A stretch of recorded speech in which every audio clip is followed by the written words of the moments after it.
Hi, I'm Zach. If you're new around here, welcome.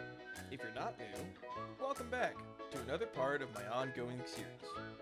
Posting daily Warhammer content until I own an Acastus Knight Porphyrion.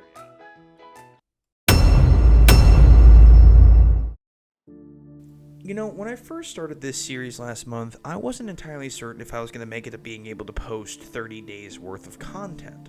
And while I haven't managed to post content daily due to life events, whether that's work or medical issues, I have to say I am quite proud of what I've managed to accomplish so far.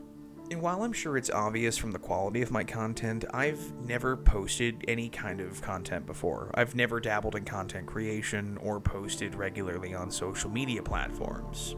I must admit, when I first started, I was incredibly intimidated and hesitant about continuing to post regular videos, but as I've continued to do so, the support I've gotten from you guys has been absolutely overwhelming and has been my main driving factor, as I've mentioned many times previously.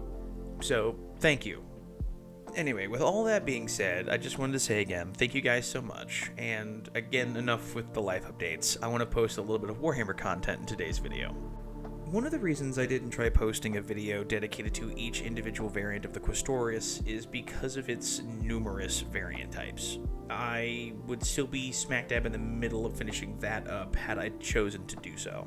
Which is a double-edged sword, because on the one hand, yeah, there was a lot of videos I'd have to make, but on the other hand, there's some really interesting variants of the Questoris Knight that I do think deserve a shout-out that often get overlooked by other lore YouTubers. That would be the Questoris, and I hope I'm pronouncing this correctly, the Magaera and the Styrix, or as I like to call them, the mini-sode. These are the only Questoris Knights that ever received the blasted auto-simulacra, the automated repair system that the Cerastus Knights carry, which on its own is rather interesting. But also, these knights are almost exclusively fielded by knights aligned to the Mechanicus, which I find fascinating. Most of the non-Mechanicus aligned houses find both of them to be a little disturbing and find the way that they do warfare to be dishonorable. Oh, how do they do that? Do they use exclusively ranged weaponry? Well, I'm glad you asked, because the answer is no. No, both of them have a claw that they can use to grab you, which on its own, oh, okay, that's not that big of a deal, but they have twin-linked radiation cleaners, meaning they highly irradiate you from the inside. Also, one of them has a graviton gun, which just holds you in place with gravity, which, that's freaking cool. I might make a dedicated video for each variant, because I do find them really freaking interesting. Anyway, thank you all for your understanding. I promise we'll get back to regularly scheduled programming soon, but until then, I'll see you guys tomorrow.